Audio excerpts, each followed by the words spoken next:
Hey there, everybody. My name is Jeff Adams. Welcome to my little series, if I can keep it rolling, called Ye Old Indie Dude. That would be me, I suppose. Yes, I'm an indie dude. My name is Jeff Adams. Did I say that? Got to keep that in mind, what I've been talking about. I don't want to be repetitive too much, because that would be, frankly, redundant and saying the same thing again and again. So anyway, thanks for checking out the pilot episode last time. Appreciate it. Yeah, it was fun to do that sort of thing again. Like it was where I used to do the old audio podcast. I really enjoyed doing that.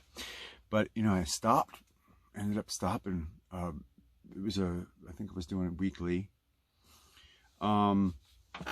Because I ended up performing more, in between performance and then of course the other side job.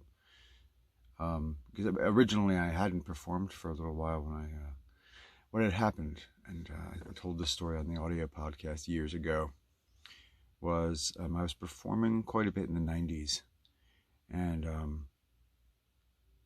what had happened is both the band sort of splintering apart. A couple of us started families, and then it happens to a lot of musicians where that's the point where it just stops. They don't want to record anymore because the family takes priority, of course. And I was the same way. You have these little kids around, and we ended up having 4 kids. So it was every 3 years. All of a sudden a decade goes by, and it's like, wow, we're still changing diapers, man. And but then the accident happened, and I thought, oh no, now I'm never going to do it again, kind of thing. I always thought, I'd get back to it at some point, right? I never stopped writing, never stopped recording, just stopped performing for a little while, stopped going out trying to do gigs, because I wasn't hanging out in bars. It wasn't something that was practical. So anyway, so I just talk about the hand. It's okay. I'll put it out there for view again, because what I realized from last time too is that there are some times where people will go years, they'll know me for years and not even notice that if there's anything wrong, because the way I hold my hand or the way I play or something like that, some people notice right away. And then there's other people that once they notice, they can't stop noticing and staring. Oh my goodness, what is that? Oh, I play guitar with this thing. And it's okay. I don't mind if people find it a little bit awkward and are drawn to staring at it for a little bit, and I'll play a song or so here and there on the series, and you can check out how I do chords or whatever, or maybe some new things I'm working on or something like that. That's the idea anyway. In case you missed the last episode, I was trying to clean my ear one time, and I was just really got in too deep, and actually my finger got stuck in my brain. It was like stuck in, and I was like, oh my goodness, just broke off. Eventually it caused a little problem with the eardrum, but they were able to repair it. Unfortunately, the brain damage just inclined towards being a musician after that. So yeah. Anyway, some songwriting things. There's all sorts of ways and stuff I'd like to talk about in regards to the songwriting, in regards to inspiration, ideas. If you are a songwriter or a poet of any kind, because that's where it really began for me, was aspects of poetry.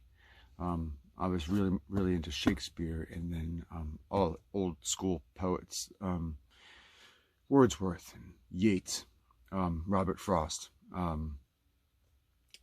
skipping around, and Edgar Allan Poe, things like that. Just inspirations of ideas, concepts, things that you can do with words in order to evoke ideas and convey a universality a little bit. I think that that's something that you go for or comes automatically. It seems to be like it's okay, it's referred to as the muse. So that's sort of like where people say that the inspiration comes from.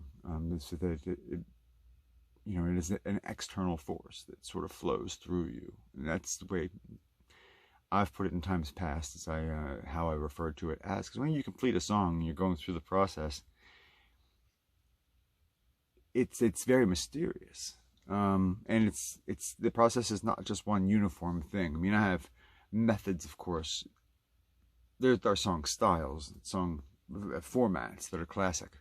You know, verse, chorus, maybe jam, chorus, back into verse, then chorus, then end, kind of thing, something like that. I mean, that's a classic standard kind of stylization. There's a lot of different ways to style a song, and there's also a lot of different ways to write the song. Sometimes a melody will come about in my mind, and then I'll put it out into the instruments. Or it's the other way around. I'll just be noodling around, and then something will come out, and it'll be like, wow, this, you know, doesn't leave me alone. Ideas, I think they come about the more, from personal experience, the more I force the creative process. Like I had a goal for a long time where I'm going to try to produce at least 2 songs a month. Now there's a lot of people that are like, that's nothing. But I'm telling you, you really can develop a lot that way, and some of those won't be any good whatsoever, you know. But then again, maybe some ideas can be gleaned from some of that can be applied elsewhere. Some things will be fragmented, some things will be something else, for concepts that are moved beyond and then revisited later. That's often a theme too. What I've been able to do too is when I collaborate with other people too is gain some sort of insight. Like if I have song fragments, you know, I could say, hey, well, let's just put these together, and you know, with this band, do these fragments, like 3 together as one song kind of thing, break it apart, make it into a jam band kind of tune. So there's just a little talk on the songwriting aspect of where I come from, and you know, there's a lot to it. There's an awful lot to it, and it's just one aspect of me. And when I say to it, and that's a broad, it's not just the songwriting. So in order to come up with a song, you know, songwriting is just the first step. You come up with a concept, you come up with a sound, a melody. Well, then in the, you know, obviously in the recording process, other creativity is necessary. I'm a do-it-yourself producer, musician. My production company is called Bucketstomp Productions, and I produce my own works. And I've done some other producing too, in collaboration with other people, and also for other people. And that's just what's going on for the last say 8 years.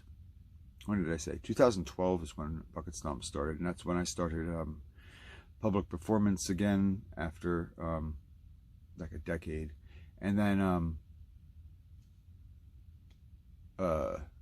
also started releasing albums because the production aspect of things at Bucketstomp Studios, which is just up in my kitchen.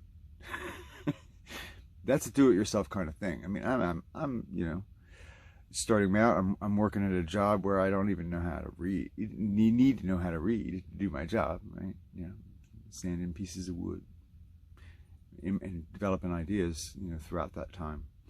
My back in the 90s, towards the end of my performing time, and that would have been the end of the performing time around that time. The PA was stolen. You know, I had a fairly decent PA that we went and traveled around playing with for like an acoustic duo kind of gig, and other aspects. Sometimes other pieces would fill in from other acts, but that was the extent of the band. I mean, we had the full band where we did practice once a week, and it was, you know, very deliberate and very methodical, trying to develop, trying to grow from that kind of scenario. And it was cool. Of course, the paradigm's completely changed since then. Not just with the whole industry, but yeah, with the band as well, of course. The original old-fashioned band format broke up in lieu of the economic coolness of an acoustic duo. You don't have to spend as much for anything. 2 pieces versus 5 pieces. Then, and if other acts, if there's anybody that was off a night from other bands in the area, I mean, it was a community of artists, and I enjoyed that very much because if I had a night off, I would go out to see other acts as well. And it would be a kind of a support network, and also a very good time. Just with the music. So it's a little bit on the history, but then I started, jamming out again. It's just been more and more over the last 8 years, which I'm very glad for. But I haven't had time to get back to podcasting at all. I had a lot of podcasts going on for a long time, but then I wasn't performing as much. And then the side jobs, changed around too. So I was doing performance in food, and I can go into that a lot more. I was a chef for a long time, and very much enjoyed that. But I can talk about that later. Maybe I'll do a separate little special about that. Because I could talk for a whole show just about my experiences doing that. Of course, there was a lot of developmental growth during that time too. So, it's the entire thing. When I look at myself in my mind's eye over the span of time, I think of myself as a being that's the same going through time, even though I'm aging and don't really recognize the difference until I look in the mirror and it's like, oh no, time is fleeting. I better get moving. But of course, motivation is not lacking whatsoever. So we just keep on going forward, and one thing at a time, right?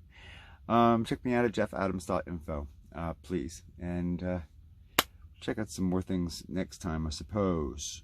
I think I've talked about everything I was going to talk about. Yeah, and if you have any questions, please, ask in the comments below, and I will, definitely be involved. I look forward to hanging out next time, and